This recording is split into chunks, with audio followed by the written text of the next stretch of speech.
નમસ્કાર બાલ દોસ્તો, આપ સર્વેનું આ યુટ્યુબ ચેનલ પર સ્વાગત છે। આજે આપણે ધોરણ 5માં અંગ્રેજીના પહેલા યુનિટ અ સ્માઇલ પ્લીઝનો અભ્યાસ કરીશું। આ ચેપ્ટરમાં સૌપ્રથમ તો એક પોએમ આવે છે જેનું નામ છે અ સ્માઇલ। તો આપણે સૌપ્રથમ તેને ગાઈએ। મારી સાથે તમે પણ તેને ગાશો। A smile is quite a funny thing. It wrinkles up your face. A smile is quite a funny thing. It wrinkles up your face. And when it's gone, you'll never find its secret hiding place. And when it's gone, you'll never find its secret hiding place. But far more wonderful it is to see what smiles can do. But far more wonderful it is to see what smiles can do. You smile at one, he smiles at you, and so one smiles back too. You smile at one, he smiles at you, and so one smile makes two. હવે આપણે કવિતાના આધારે અહીંયા કેટલાક પ્રશ્નો પૂછેલા છે તેના જવાબો આપીએ। સૌપ્રથમ તો અહીંયા 5 શબ્દ આપેલા છે જેના રાઇમિંગ વર્ડ્સ આપણે કવિતામાંથી શોધવાના છે અને ત્યારબાદ નીચે અમુક શબ્દ આપેલા છે જેને આપણે કમ્પ્લીટ કરવાના છે। તો જોઈએ રાઇમિંગ વર્ડ્સ। અહીંયા સૌપ્રથમ છે માઇલ। તો માઇલનો રાઇમિંગ વર્ડ્સ આવશે સ્માઇલ। ત્યારબાદ બીજો શબ્દ છે રેસ। તો રેસનો અહીંયા કવિતામાંથી રાઇમિંગ વર્ડ આવશે ફેસ। ત્યારબાદ ત્રીજો શબ્દ છે મેન। તો મેનના જેવો જ ઉચ્ચારણવાળો શબ્દ આવશે કેન। એ આપણને અહીંયાથી મળશે। ત્યારબાદ શબ્દ છે કાઇન્ડ। તો કાઇન્ડના જેવો જ ઉચ્ચારણવાળો શબ્દ એટલે કે રાઇમિંગ વર્ડ્સ આવશે ફાઇન્ડ। એ રહ્યો અહીંયા। અને ત્યારબાદ સૌથી છેલ્લે જે શબ્દ છે એ છે સિંગ। અને સિંગના જેવો જ ઉચ્ચારણવાળો શબ્દ એટલે કે આ થિંગ। હવે આપણે અહીંયા નીચે 5 શબ્દ આપેલા છે જેને આપણે કમ્પ્લીટ કરવાના છે। જેમાં પહેલા શબ્દમાં આવશે સિક્રેટ। ત્યારબાદ બીજી ખાલી જગ્યામાં આવશે વન્ડરફુલ।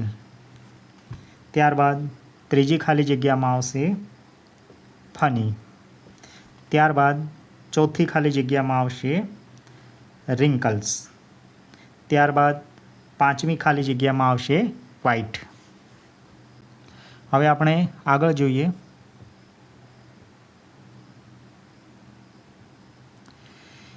અહીંયા આપણને 4 ખાલી જગ્યા આપી છે અને તેના જવાબો ઉપર આપેલા છે। આ જે 4 ખાલી જગ્યા છે તેમાં આપણે આલ્ફાબેટિક ઓર્ડરમાં ગોઠવવાના છે એટલે કે ABCDના ક્રમમાં શબ્દોને ગોઠવવાના છે। તો આપણે જોઈ શકીએ છીએ કે અહીંયા W છે એ છેલ્લે આવશે સૌથી। S છે એ પહેલાં નહીં આવે, P વાળો શબ્દ પહેલાં નહીં આવે, સૌથી પહેલાં આવશે H વાળો શબ્દ એટલે પહેલી ખાલી જગ્યામાં આવશે હાઇડ। ત્યારબાદ બીજી ખાલી જગ્યામાં આવશે પ્લેસ। ત્રીજી ખાલી જગ્યામાં આવશે સ્માઇલ અને સૌથી છેલ્લે વન્ડરફુલ। હવે આપણે આ જે પાઠ છે તેની મુખ્ય સ્ટોરીને જોઈશું।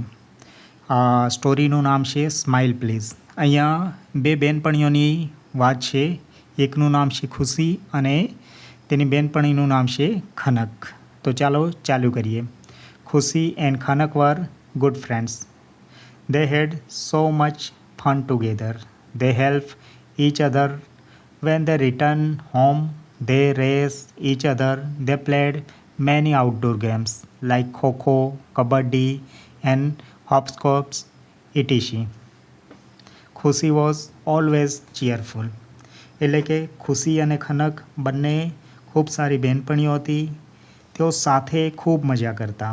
તેઓ એકબીજાને મદદ કરતા।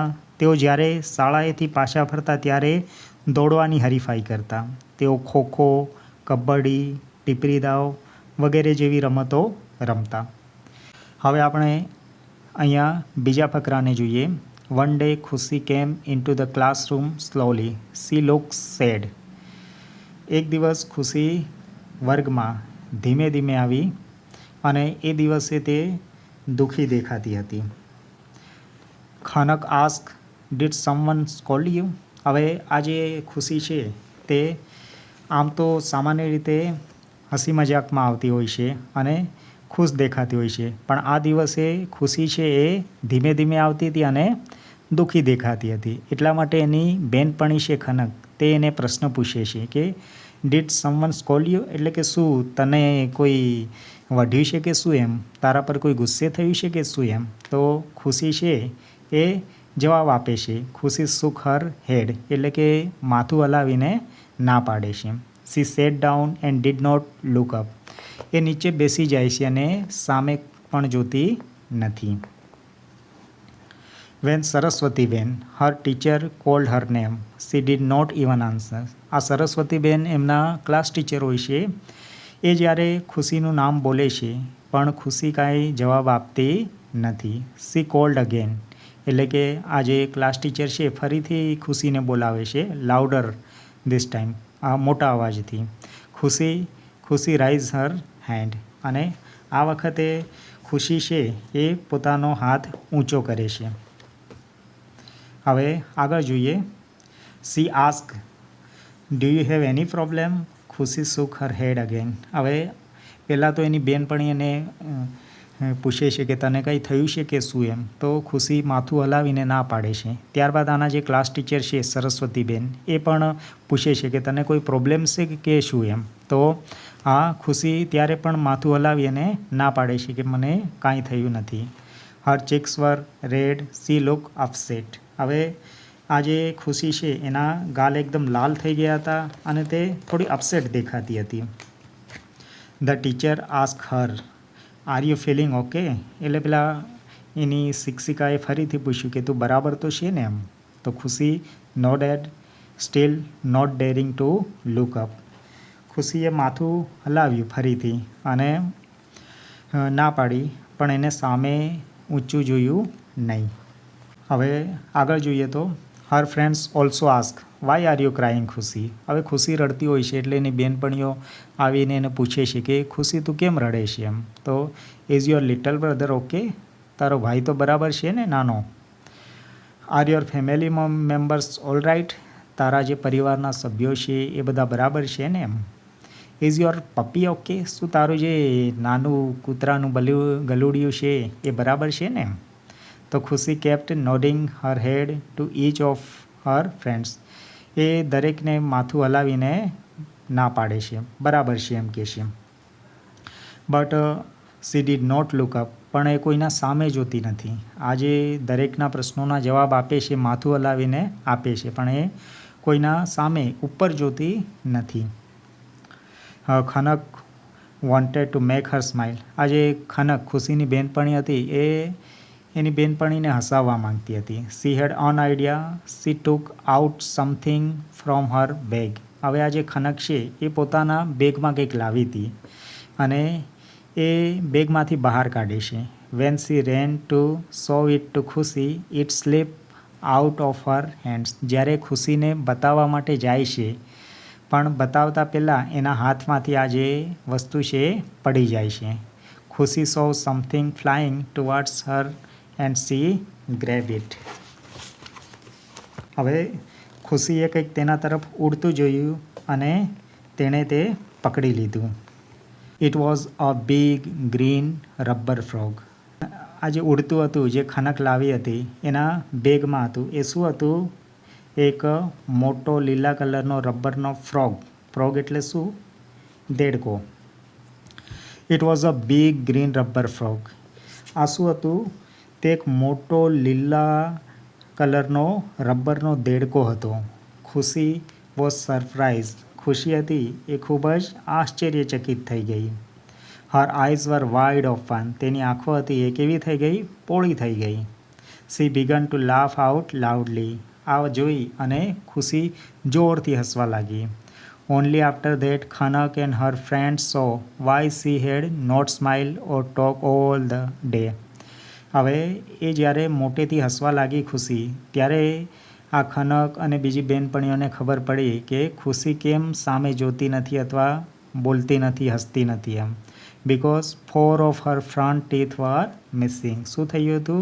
એના જે 4 દાંત છે એ પડી ગયા હતા, એટલા માટે સામે કોઈના જોતી નથી અથવા હસતી નથી.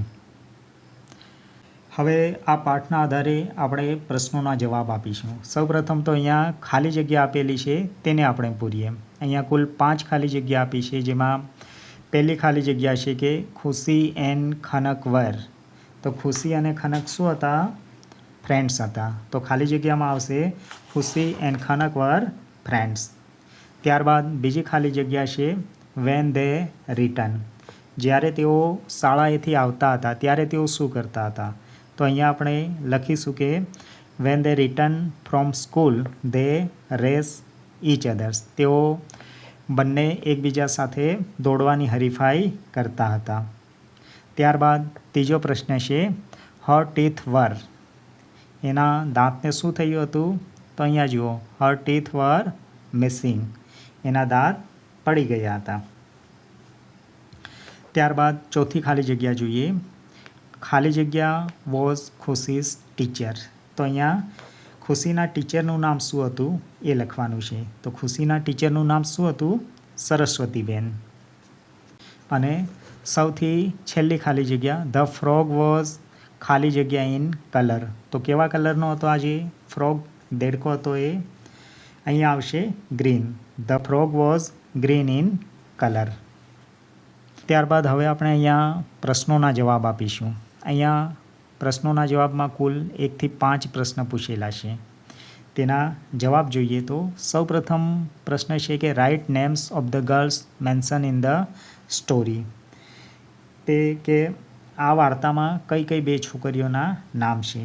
તો આપણે અહીંયા લખી શકીએ કે ખુશી એન્ડ ખનક. ત્યારબાદ બીજો પ્રશ્ન છે કે હુ લુક સેડ, એટલે કે કોણ દુઃખી હતું? તો તેના જવાબમાં આપણે લખીશું કે ખુશી લુક સેડ, ખુશી દુઃખી હતી. ત્યારબાદ ત્રીજો પ્રશ્ન છે વિચ ગેમ્સ ડીડ ખુશી એન્ડ ખનક પ્લે, એટલે કે ખુશી અને ખનક કઈ કઈ રમતો રમતા હતા? તો આના જવાબમાં આપણે લખી શકીએ કે Khushi and Khanak played games like khokho, kabaddi, hopscotch, etc. ત્યારબાદ ચોથો પ્રશ્ન છે why did Khushi look sad. Khushi હતી એ શા માટે દુઃખી હતી? તો આનો આપણે જવાબ લખી શકીએ કે Khushi look so sad because her 4 front teeth were missing. અને સૌથી છેલ્લો પ્રશ્ન છે કે Khushi was upset, true or false, એટલે કે સાચું કે ખોટું? ખુશી અપસેટ હતી, તો આમાં આવશે ટ્રુ, એટલે કે સાચું. ત્યારબાદ હવે આપણે અહીંયા એક ફકરો આપેલો છે. આ ફકરાને વાંચીને તેના આધારે પ્રશ્નોના જવાબ આપવાના છે. તો ચાલો જોઈએ. આ ફકરાનું ટાઇટલ છે fun facts about smiling. There are 19 different types of smile, but only 6 occur when we have a good time. Smiling can boost your immune system. Smile reveals stress and it is good for health. It is easier to smile than to frown. It takes 13 muscles to smile and about 47 to frown. Babies are born with the ability to smile like a baby. હવે આને આપણે જોઈએ તો હાસ્યના કુલ 19 પ્રકાર છે, પણ જ્યારે આપણે આનંદમાં હોઈએ ત્યારે ફક્ત 6 પ્રકાર જ જોવા મળે છે. હસવાથી તમારું રોગપ્રતિકારક તંત્ર મજબૂત બને છે. હસવાથી જે ટેન્શન છે, તાણ છે, તે ઓછો થાય છે અને તે સ્વાસ્થ્ય માટે સારું છે. આપણે નાખુશ થવું એના કરતાં તો હસવું વધુ સહેલું છે. હસવા માટે 13 સ્નાયુઓનો ઉપયોગ થાય છે અને ગુસ્સો કરવા માટે લગભગ 47 સ્નાયુઓ. અને બાળકો હસવાની ક્ષમતા એ જન્મ સાથે જ લઈને આવે છે. એટલા માટે એક બાળકના જેમ હસો. હવે આપણે આ ફકરામાંથી પ્રશ્નોના જવાબ ખોલીએ. જેમાં પહેલો પ્રશ્ન છે, હાઉ શુડ વી સ્માઇલ? તો આનો જવાબ અહીંયા છે કે we should smile like a baby. આ રહ્યો અહીંયા જવાબ, we should smile like a baby. ત્યારબાદ બીજો પ્રશ્ન છે, find similar word for various. હવે વેરિયસનો સમાનાર્થી શબ્દ અહીંયા થશે ડિફરન્ટ. આ રહ્યો. ત્યારબાદ હવે ત્રીજો પ્રશ્ન જોઈએ, how many types of smile are there? તો સ્માઇલના કેટલા પ્રકાર છે? તો અહીંયા પહેલી જ લાઈનમાં છે કે સ્માઇલના કેટલા પ્રકાર છે? 19. ત્યારબાદ ચોથો પ્રશ્ન છે, list out 3 benefits of smile. હસવાના કયા 3 ફાયદાઓ છે તે જણાવવાના છે. તો અહીંયા પહેલો ફાયદો લખીશું કે સ્માઇલિંગ રિવીલ્સ સ્ટ્રેસ, એટલે કે જે આપણું જે ટેન્શન છે, તણાવ છે, એ દૂર કરે છે. ત્યારબાદ બીજો ફાયદો છે, smiling can boost our immune system, એટલે કે આપણી જે રોગપ્રતિકારક શક્તિ છે એને મજબૂત કરે છે. Smiling is good for health, એટલે હસવાનું છે એ સ્વાસ્થ્ય માટે સારું છે. ત્યારબાદ સૌથી છેલ્લો પ્રશ્ન છે, smiling can boost your immune system, true or false? સાચું કે ખોટું? જે હસવાનું છે એ તમારા રોગપ્રતિકારક શક્તિને વધારે મજબૂત બનાવે છે. તો આ શું આવશે? સાચું, એટલે કે 5મામાં આવશે ટ્રુ.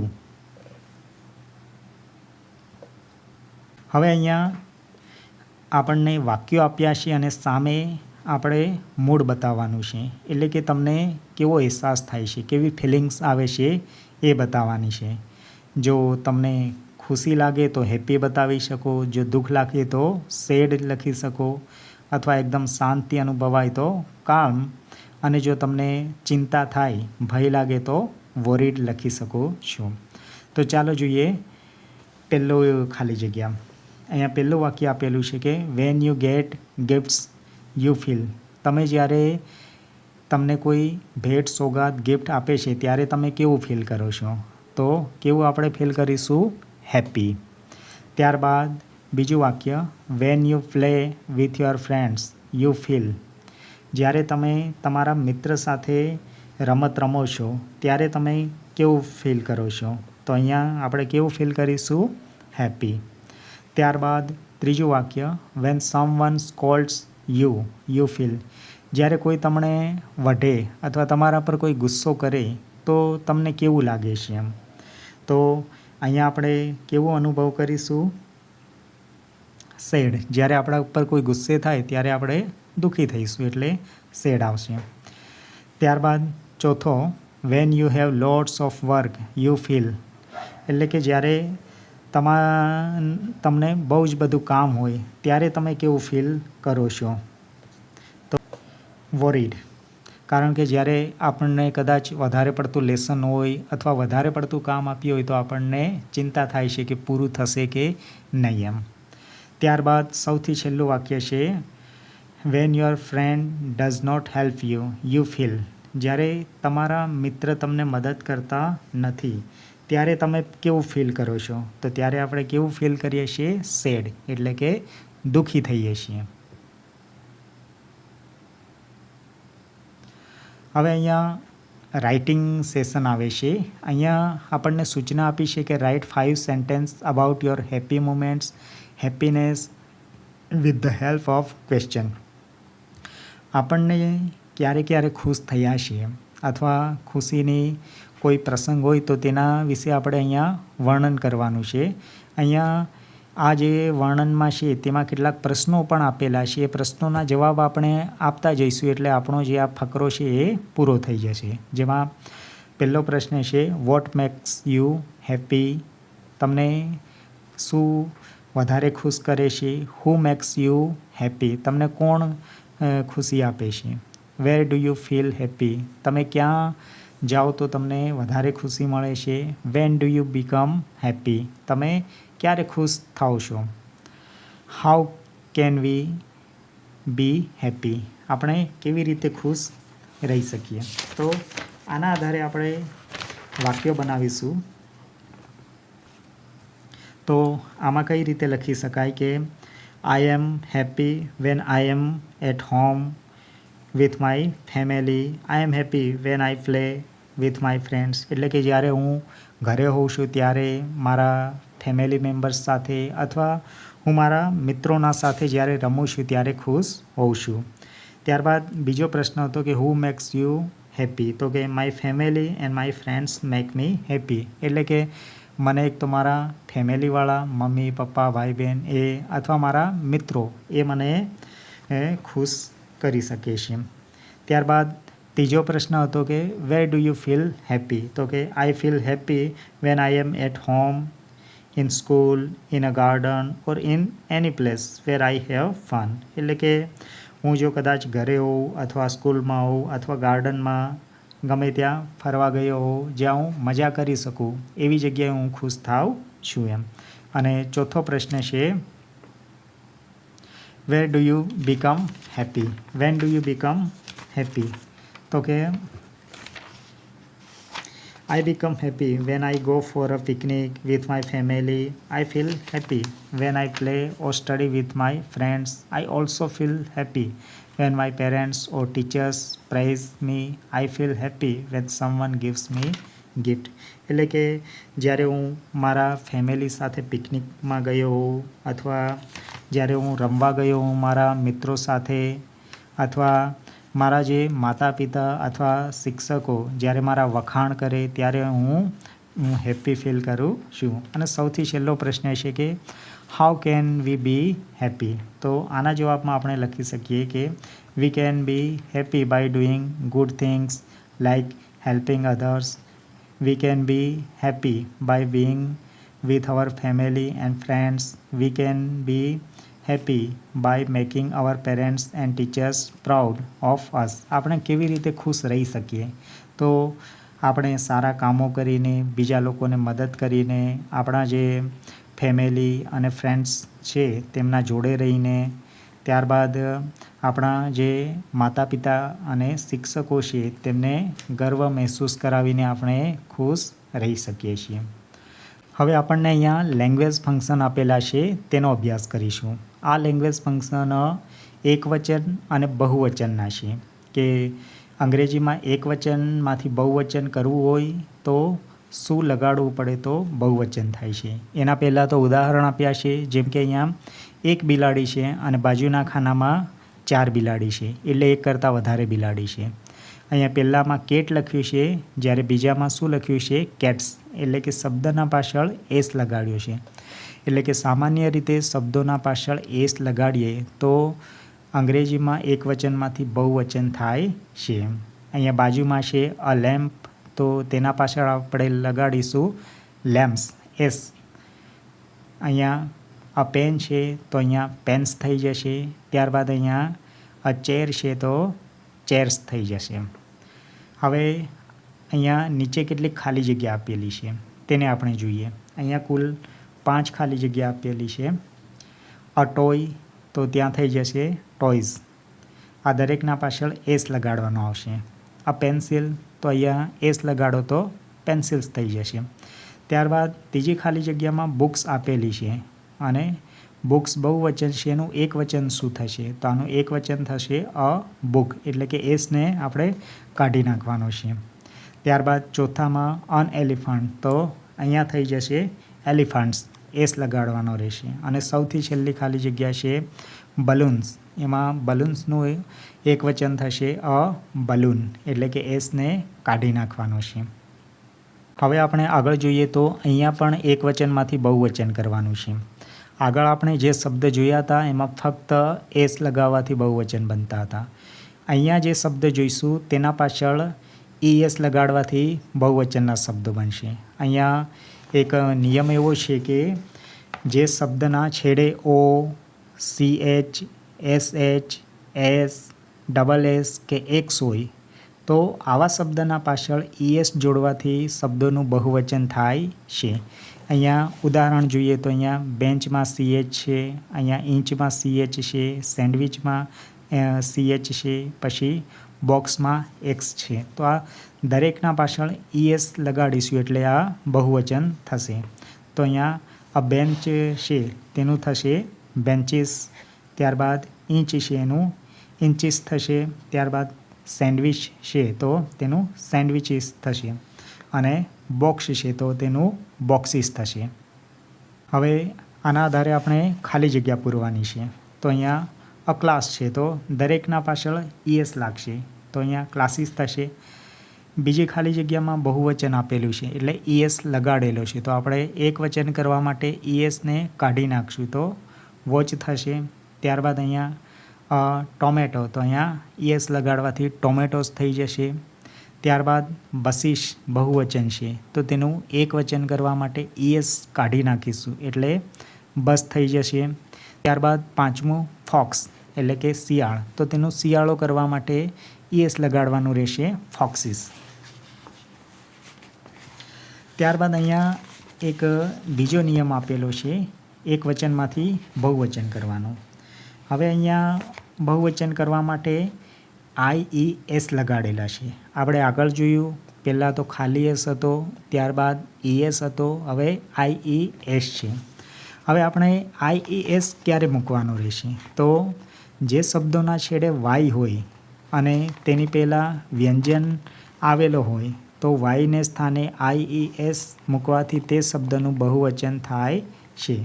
જેમ કે અહીંયા પપ્પી, તો છેલ્લો Y છે તેને અહીંયા કાઢી નાખેલો છે અને વાયના સ્થાને I કર્યું છે અને ES લગાડેલો છે. ત્યારબાદ અહીંયા જે બેબી છે, ચેરી છે, ફેરી છે, આ દરેકમાંથી Y નીકળી જશે અને વાયના સ્થાને I લગાવવાનો રહેશે અને પાછળ આપણે ES લગાવવાનો રહેશે. તો અહીંયા અ બેબી છે તો તેનું થઈ જશે બેબીઝ, ત્યારબાદ ચેરી છે તો તેનું થઈ જશે ચેરીઝ, ત્યારબાદ અ ફેરી છે તો તેનું થઈ જશે ફેરીસ.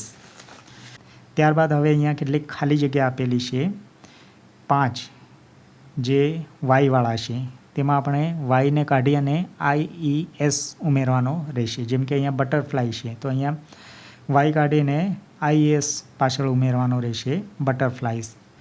અહીંયા બીજી ખાલી જગ્યામાં બહુવચન આપેલું છે તેનું એક વચન કરવાનું છે એટલે IES કાઢી અને Iનો Y કરવાનો રહેશે એટલે થઈ જશે સ્ટોરી. ત્યારબાદ ત્રીજી ખાલી જગ્યામાં સિટી છે તો તેનું થશે સિટીઝ. ચોથી ખાલી જગ્યામાં બનીસ બહુવચન આપેલું છે એટલે અહીંયા IES કાઢી અને ખાલી Y લગાડવાનો રહેશે એટલે બની. અને સૌથી છેલ્લી ખાલી જગ્યા છે એક્ટિવિટી, તો અહીંયા Yના સ્થાને IES આવશે. હવે અહીંયા કુલ 7 ખાલી જગ્યાઓ આપી છે અને તેના જવાબ છે એ આપણને કાઉન્સમાં જ આપેલા છે.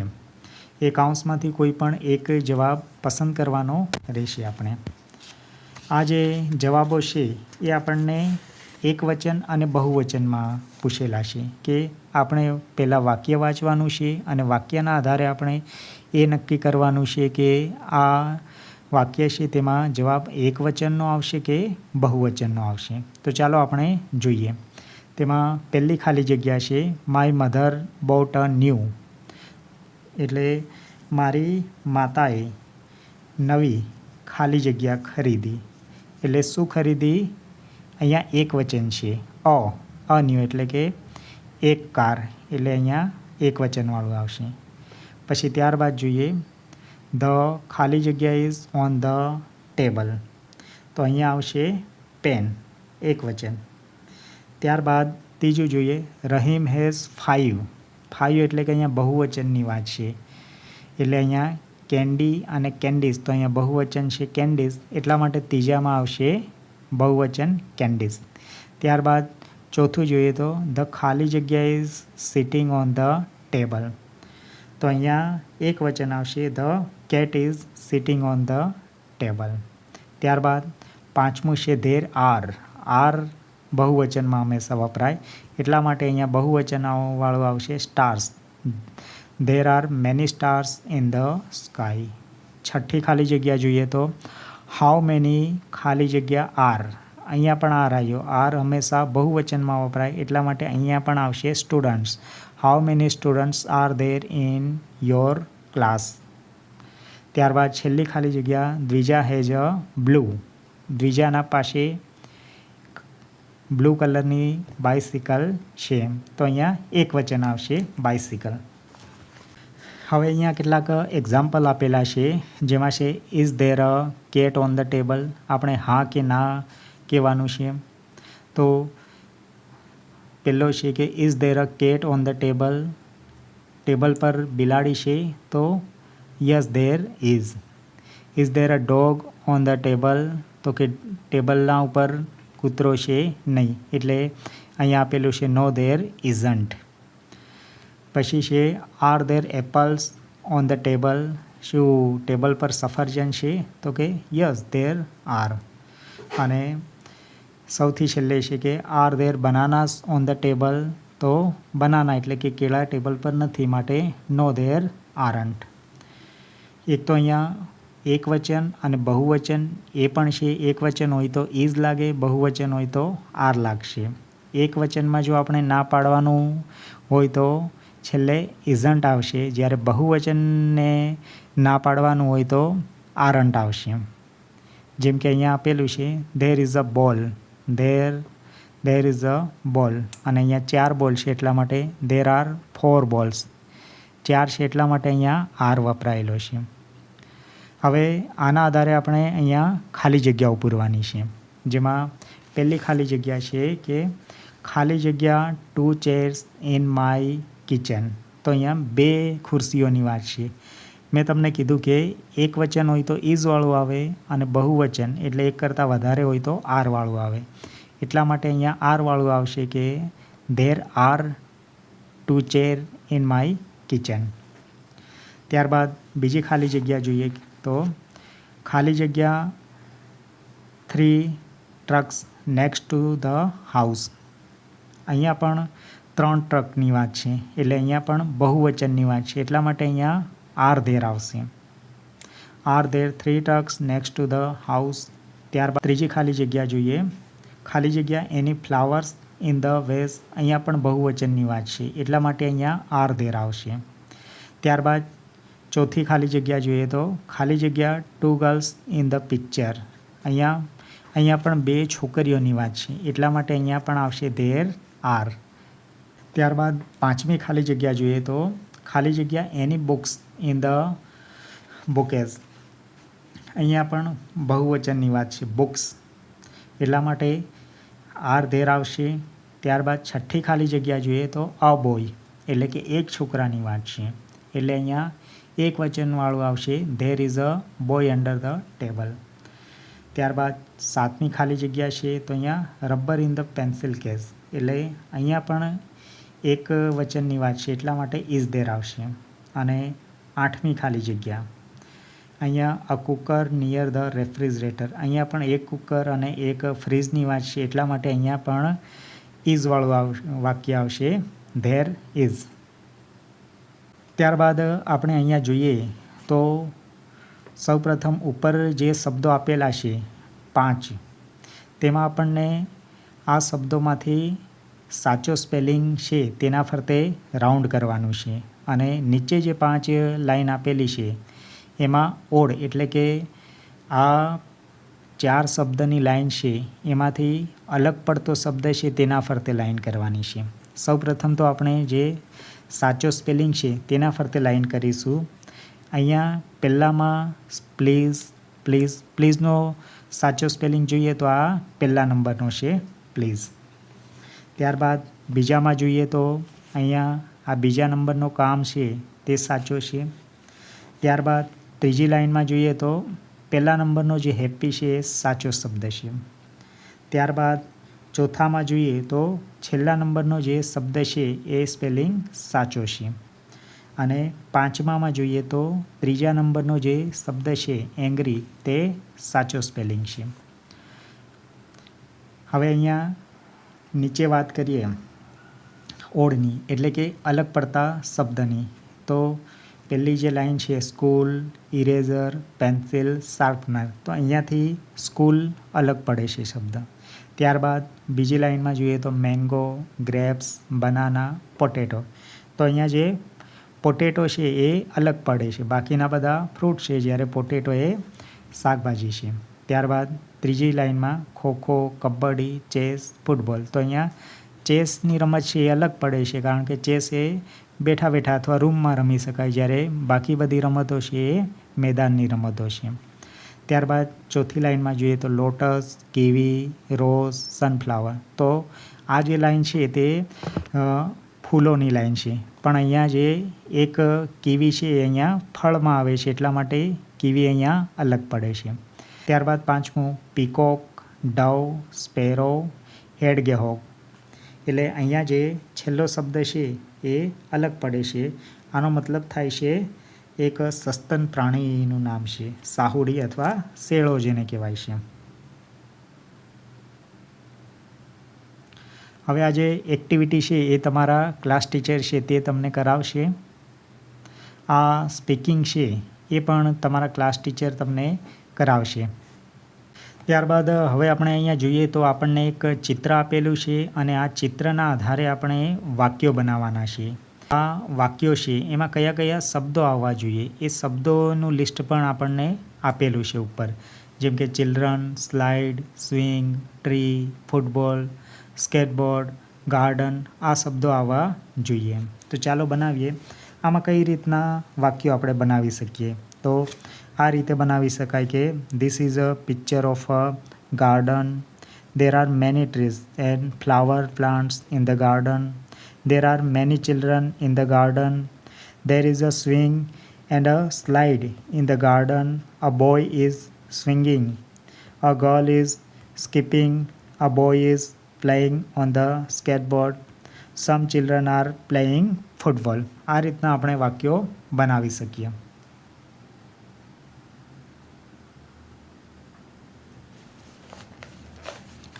ત્યારબાદ આપણે અહીંયા ડુ ઇટ યોર સેલ્ફમાં જોઈએ તો એમાં પ્રશ્ન છે કે make a list of things in your classroom and classify them in one and many. તમારા જે ક્લાસરૂમમાં છે ત્યાં કઈ કઈ વસ્તુઓ છે પહેલાં તો એને જોવાની છે, અને આ જે વસ્તુઓ છે એ એકલી કેટલી વસ્તુઓ છે અને એક કરતાં વધારે કઈ કઈ વસ્તુઓ છે તેનું આપણે લિસ્ટ બનાવવાનું છે. તો અહીંયા જે એક બનાવીએ તો એમાં એક બાજુ ખાનું રાખીશું આપણે 1 અને બીજી બાજુ ખાનું રાખીશું મેની. તો અહીંયા બ્લેકબોર્ડ છે એ 1માં આવશે, બેન્ચીસ છે એ મેનીમાં આવશે. ત્યારબાદ ફેન છે એટલે પંખો એક હોય, જ્યારે ચાર્ટ છે એ આપણને બહુ બધા જોવા મળે ક્લાસમાં. ત્યારબાદ ટેબલ છે, ટેબલ એક જ જોવા મળે, અને પેન્સિલ્સ બહુ બધી જોવા મળે. ડસ્ટર છે એ આપણને ક્લાસરૂમમાં એક જ જોવા મળશે, જ્યારે ટ્યુબલાઇટ છે એ ક્લાસમાં એક કરતાં વધારે જોવા મળશે. ચેર એટલે ખુરશી એ ટીચરની એક જ હોય, જ્યારે ચોક એ બહુ બધા હશે. ત્યારબાદ જે નોટિસ બોર્ડ છે એ એક જ હશે, જ્યારે બુક્સ છે એ બહુ બધી જોવા મળશે. આ રીતના બીજા પણ શબ્દો તમે એડ કરી શકો છો. અને ત્યારબાદ અહીંયા જે સૌથી છેલ્લો પ્રશ્ન છે એમાં એવું છે કે write a paragraph with the help of the picture and words. અહીંયા આપણને એક ચિત્ર આપેલું છે અને કેટલાક શબ્દો આપેલા છે. આ ચિત્ર અને આ શબ્દોના આધારે આપણે પેરેગ્રાફ લખવાનો છે. તો ચાલો ચાલુ કરીએ. તો આમાં આ રીતે લખી શકાય કે this is a picture of a garden. આ એક ગાર્ડન બગીચાનું ચિત્ર છે. It is near a river, એટલે કે આ ગાર્ડન છે એ નદીના બાજુમાં આવેલ છે. There are many trees and plants in the garden. આ જે બગીચો છે તેમાં બહુ બધા વૃક્ષો અને છોડવાઓ છે. 2 boys are playing football. 2 છોકરાઓ ફૂટબોલ રમી રહ્યા છે. A lady is walking with a pram, એટલે કે એક મહિલા છે એ નાના બાળકને ગાડીમાં લઈ જઈ રહી છે. A boy is playing with his toy car. આ છોકરો પોતાના જે રમકડાની ગાડી છે એ રમી રહ્યો છે. A brown bird is flying in the garden. એક પક્ષી છે ભૂરા કલરનું એ અહીંયા ઉડી રહ્યું છે. There is a breeze near the garden. આ ગાર્ડન છે એના બાજુમાં એક બ્રિજ આવેલો છે. There is a bus near the bridge. અને બ્રિજના બાજુમાંથી બસ છે. There is a train to. અને ત્યાં એક ટ્રેન પણ જોવા મળે છે. There is a green car under the bridge. આ જે બ્રિજ છે તેના નીચે આપણને લીલા કલરની કાર જોવા મળે છે. There are yachts in the river, એટલે કે નદીમાં આપણને હોડીઓ જોવા મળે છે. A plane is flying in the sky. જે વિમાન છે એ આકાશમાં ઉડી રહ્યું છે. There is a helicopter too. અને આકાશમાં હેલિકોપ્ટર પણ છે. તો અહીંયા આ જે આપણો પહેલો પાર્ટ છે એ પૂરો થાય છે. જો તમને આ વિડીયો ગમ્યો હોય તો લાઈક કરજો. તમે જો આ ચેનલ પર નવા હોવ તો આ ચેનલને સબસ્ક્રાઈબ કરજો અને તમારા જે મિત્રો છે તેમના સાથે શેર કરજો. આભાર.